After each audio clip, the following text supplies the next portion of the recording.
Ei, gente! Vocês estão bem? Espero que sim. Eu sou a Bruna Rodrigues, professora de História aqui no Me Explica Essa História, e sejam bem-vindos a mais um vídeo aqui no canal. Vídeo de hoje, História do Brasil, período regencial. Vamos lá?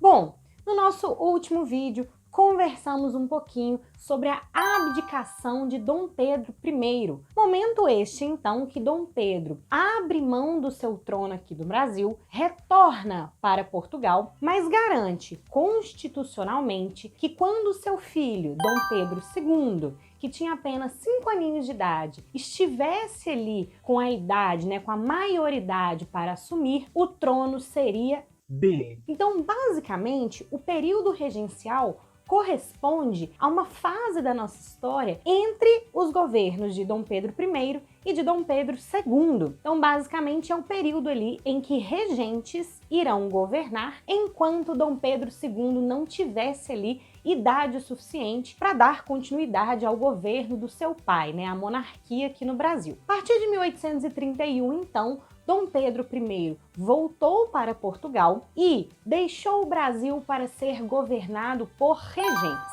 Esse período da nossa história durou 9 anos, foi de 1831 até 1840. É um período curto, mas muito importante porque ele vai ser muito marcado por vários conflitos sociais e também políticos. Por quê? Porque a partir de agora, o trono está vago, ou seja, as pessoas no Brasil irão disputar o poder. Principalmente, partidos políticos no Brasil irão acirrar ali as suas disputas, as suas diferenças, e irão ali tentar ocupar a cadeira da regência. Então, antes de qualquer coisa, deixa eu apresentar aqui para vocês como estava mais ou menos organizada a nossa divisão partidária, como estava ali definido os partidos políticos no Brasil até então. Os 3 principais partidos que a gente tinha no Brasil durante o período regencial eram os seguintes. Primeiro deles, o Partido Restaurador, também apelidado aí de Caramurus. Basicamente, por que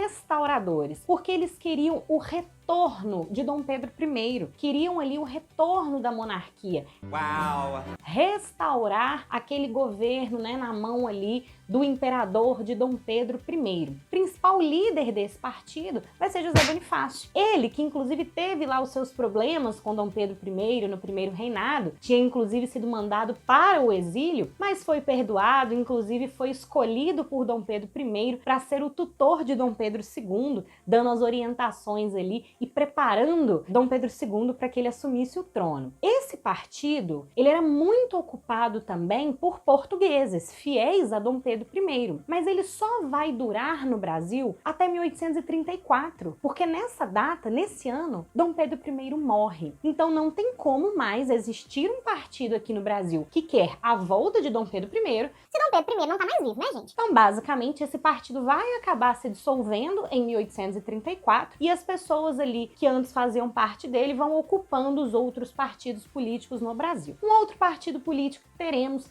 serão os liberais moderados. E um dos nomes importantes que a gente tem dentro desse partido é o Diogo Feijó, que vai ser também um regente, era ministro da Justiça, mas vai também se tornar um regente dentro do período regencial. Esse partido era muito formado pela elite agrária, donos de terra, donos de escravos, e eles são muito favoráveis ao conservadorismo, então queriam ali manter um poder centralizado, um regime escravocrata, então eram totalmente contrário à ideia de dividir o poder ou de descentralizar o poder. Diferente do nosso outro partido, que é o liberal exaltado. Os liberais exaltados já são aí considerados os mais radicais dentro da regência, porque eles são contra a centralização do poder, seja na mão de regente, seja na mão de um próprio imperador. Eles defendem as autonomias das províncias, ou seja, das cidades aqui no Brasil, que a gente tivesse mais autonomia para governar e que não fosse tudo centralizado ali na mão de um regente ou de um imperador. Essa, pessoal, vai ser a principal chave de disputa na regência. Partidos que querem descentralizar o poder versus partidos que querem ali centralizar o poder. Dentro dos liberais exaltados, um nome que a gente tem de destaque é o Cipriano Barata. Dentro desse contexto, então, esses três partidos começam ali uma disputa pelo poder, né? E lembrando o seguinte, nenhum dos três partidos defendem ali anseios populares, como, por exemplo, o fim da escravidão. São, né, partidos que, apesar dos liberais exaltados ser formado ali por comerciantes e por uma classe média, ainda assim não existem questões ali tão sociais colocadas como pauta de nenhum dos três partidos. Beleza? Tudo certo? Então vamos lá. Começamos então o período regencial, Dom Pedro foi embora. No primeiro momento ali, meio que para organizar a casa, a gente chama uma regência trina provisória para poder assumir o poder, mas ela é muito curtinha, ela dura apenas 3 meses, tempo necessário ali para serem organizadas as eleições para definirem os 3 regentes que serão aí fixos. E aí então, no mesmo ano de 31, teremos formada a regência trina permanente. Trina porque teremos 3 regentes no poder. Essa fase aí da regência, que na verdade é a primeira fase, é conhecida como a maré liberal. Por quê? Porque veremos que as medidas que serão colocadas em práticas tendem a ser mais liberais, ou seja, vão cada vez mais tirando aquele poder do centro e dando uma série de autonomia, né, de diversas formas para as províncias. Veremos quais são essas medidas. Dentro desse contexto, então, o que a gente tem de importante que foi feito nesse período da regência trina permanente? Primeira coisa, eles extinguiram um órgão chamado, né, de Conselho de Estado, porque era um órgão que as pessoas que o ocupavam tinham como função aconselhar o imperador. Não temos mais imperador. Então não faz sentido a gente ter esse gasto aí com esses funcionários públicos. Outra coisa, aquele poder moderador que a gente viu no vídeo anterior também foi, né, suspenso temporariamente, porque a gente sabe que o poder moderador ele era ocupado única e exclusivamente pelo imperador. Como não temos imperador, não tem como a gente ter o poder moderador, mas ele volta a ser usado quando Dom Pedro II ocupar o poder. Outra coisa importante, em 1831 será criada a Guarda Nacional. Isso foi uma medida extremamente importante por vários motivos. Por que eles criaram a Guarda Nacional? Ela será usada aqui no Brasil, que tinha um exército ainda muito incipiente, para combater conflitos, para poder mediar aí ocorrências, levantes populares, etc. E basicamente essa Guarda Nacional ela é uma milícia civil, ou seja, não é um órgão aí do exército, né? Não é nenhum órgão militar, mas é ocupado por civis que precisavam ter uma renda mínima, porque todo o gasto, por exemplo, com cavalo, com armas, com toda a infantaria, seria por conta do homem que se alistasse para a Guarda Nacional. Então ficava aí pré-definido nessa questão da necessidade econômica e se você fosse homem aí entre 21 e 60 anos, poderia se alistar para fazer parte da Guarda Nacional. E ela foi muito usada durante o período regencial, porque veremos aí que é um período de muitos conflitos e muitas revoltas, muitas rebeliões, que veremos no nosso próximo vídeo. Então ela precisou ser usada para sufocar esses levantes, essas revoltas. Uma outra coisa muito importante acerca da Guarda Nacional é o seguinte: quando a gente chegar na República, a Guarda Nacional não existirá mais, né? Ela já vai ter sido extinta. Porém, esses homens que compunham a Guarda Nacional, eles conquistaram muito respeito aqui no Brasil. Muitos eram muito temidos pela população, porque tinham e carregavam um peso, né, um ar ali de uma liderança maior, andavam armados, lutavam em conflitos. Então eles estavam acumulando durante a sua participação na Guarda Nacional um certo poder e prestígio pessoal. Aonde que eu quero chegar? Quando a gente entrar aí na República, esses homens que se aposentaram na Guarda Nacional darão origem aos coronéis, presença ali tão marcante da nossa Primeira República. Não sei se vocês já tinham parado para se perguntar de onde vem o coronel no período republicano. Ele não brota ali da terra.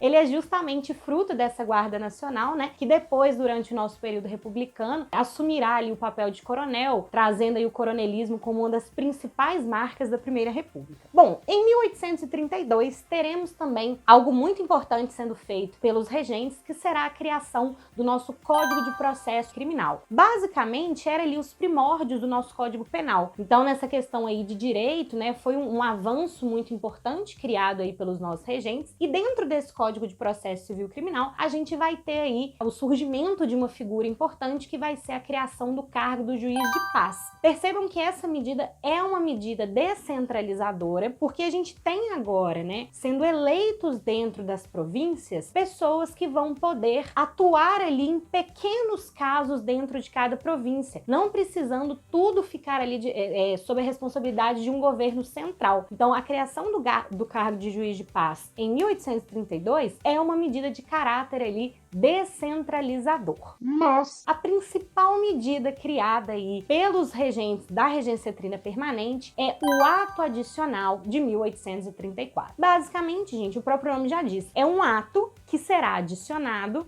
à nossa Carta Constitucional, lá de 1824, criada pelo imperador Dom Pedro I. E o que a gente tem aí de importante dentro desse ato adicional? Bom, primeira coisa, o Rio de Janeiro foi nomeado ali um município neutro dentro do Brasil. Segunda coisa, a maioridade do nosso imperador foi reduzida de 21 para 18 anos. Então agora Pedrinho não precisaria mais ter 21 anos para se tornar o imperador do Brasil. Com 18, o trono já seria cedido aí legalmente a ele. Outra coisa é que a regência agora, a partir da próxima eleição, não seria mais trina, mas sim una. Então a gente não teria mais 3 regentes no poder, apenas um regente só. Mas o ponto mais importante desse ato adicional que você precisa saber é a criação, dentro dele, das Assembleias Legislativas Provinciais. O que é isso? A partir de então, de 1834, as províncias do Brasil que tivessem um número mínimo de habitantes poderiam ter ali um corpo de pessoas, né, dentro de uma assembleia, que votariam e elaborariam leis para a própria província. Inclusive, essa medida marca o chamado ápice da descentralização, ou seja, foi o ponto mais alto da descentralização dentro do período regencial. Porque, basicamente, agora, as cidades, né, aqui no Brasil, chamadas aí de províncias, teriam autonomia para criar suas próprias leis. É claro que para elas entrarem de fato em vigor, precisaria da aprovação ali do executivo, que estava na mão dos regentes, né? Então não era bem uma autonomia, assim, realmente muito grandiosa, mas já era alguma coisa. Então é considerada aí a medida mais descentralizadora do período regencial. A partir de então, vieram aí as eleições, né, regenciais, e quem foi eleito foi o ministro da Justiça, agora, né, regente, o padre Diogo Feijó. E o governo dele foi bastante complicado, ele inclusive vai ficar de 1835 a 1837 apenas, porque ele vai renunciar. O Diogo Feijó, ele enfrenta uma situação muito delicada quando ele assume o poder, que é a seguinte: ele era um membro do Partido Liberal Moderado. Porém, nesse momento, o partido se dissolveu, houve uma racha dentro do próprio partido, porque muitos ali dentro não concordavam com o ato adicional, com a criação do juiz de paz, das assembleias, mas uma outra parte do partido via isso como algo positivo. Dentro desse contexto, então, esse partido se divide e a partir de 35 a gente tem uma mudança dentro daqueles partidos políticos que eu apresentei para vocês no início do vídeo, porque basicamente a gente passa a contar com 2 partidos apenas, os progressistas e os regressistas. Os liberais moderados acabaram se dividindo meio a meio. Metade foi para um e metade foi para outro. Os regressistas eram ali os mais conservadores, eram aqueles que queriam que aquela ordem que vinha sendo praticada no Brasil até então fosse mantida, do poder centralizado, de toda aquela estrutura ali conservada. Já os progressistas eram ali muito marcados também pela presença dos liberais exaltados. Então a gente tem o desejo pela descentralização, pela autonomia cada vez maior das províncias, e eram contrários aí a todas essas medidas centralizadoras. Então, nesse contexto, o Diogo Feijó está ele foi eleito justamente nesse contexto que o seu partido está ali completamente dividido, uma confusão política danada, e no ano em que ele está aí no poder, eclodem várias rebeliões regenciais que ele tem como obrigação ali sufocar, e reprimir para garantir a unidade territorial do Brasil. Muitas delas eram revoltas separatistas, como iremos ver. Então, regiões do Brasil querendo se separar. Então, o Diogo Feijó tem como função aí reprimir e garantir a unidade territorial do Brasil, e ele não dá conta. Então, em 37, ele pede para sair e acaba renunciando. Quem vai entrar, então, no governo nesse momento será o Araújo Lima, um regressista, um conservador. Então ele dá início aí à chamada maré conservadora dentro da regência. Ele via com péssimos olhos o ato adicional e todo esse grau de autonomia dado para as províncias, e uma das coisas aí que vai marcar o governo do Araújo Lima, em 1840, ele vai criar a Lei Interpretativa do Ato Adicional. Basicamente, ele cancela toda essa medida aí de autonomia que foi concedida às províncias, reduz a quase nada o poder tanto do juiz de paz quanto das assembleias, até porque ele falava que essas revoltas que estavam aconteceram por causa disso, porque deu-se muita autonomia para as províncias. Veremos que ele não estava certo, porque ele vai fazer um governo extremamente conservador, vai voltar a centralizar o poder nas suas mãos ali, na mão do governo central, e novas revoltas eclodirão dentro do seu próprio governo. Ou seja, os motivos que levaram a essas revoltas, na verdade, são outros, como veremos. Então, além dessa lei interpretativa, em que a gente volta com o conservadorismo e toda a centralização nas mãos dos regentes, teremos outras duas coisas importantes também sendo feitas dentro do governo do Araújo Lima, que será a criação do IHGB, que é o Instituto Histórico e Geográfico Brasileiro, e também do nosso Arquivo Público Nacional. Medidas aí extremamente importantes para nós historiadores, e para o Brasil como um todo. Dentro desse contexto, os regressistas estão no poder e os progressistas sabiam que seria muito difícil tirá-los. Araújo Lima tinha uma força muito grande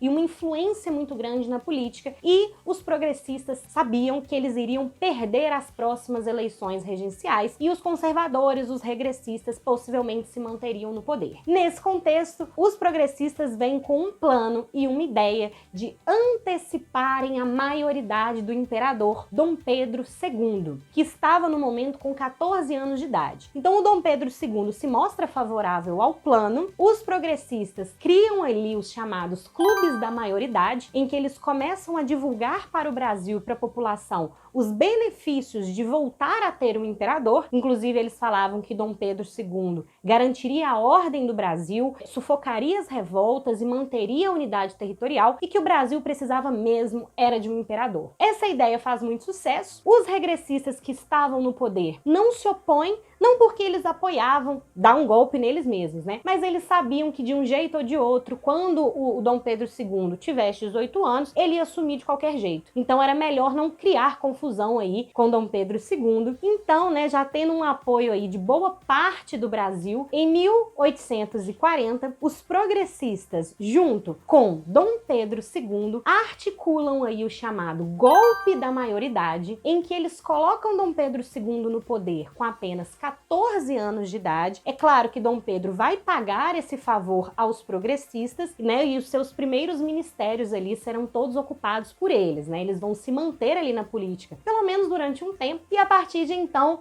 Dom Pedro II coloca fim ao período regencial e dá início à última fase do nosso período imperial, que é o Segundo Reinado, governo de Dom Pedro II. Mas matéria é essa que veremos na nossa próxima aula. Então, se você gostou desse vídeo, entendeu tudo sobre o governo regencial, não se esquece de deixar aí o seu like. Se ainda não for inscrito, inscreva-se no canal, ativa o sininho aí para receber todas as novidades e fica de olho aqui nos meus envios, porque também teremos vídeos sobre as rebeliões regenciais. Você não pode perder, hein? Eu te espero na nossa próxima aula. Um beijo e até lá!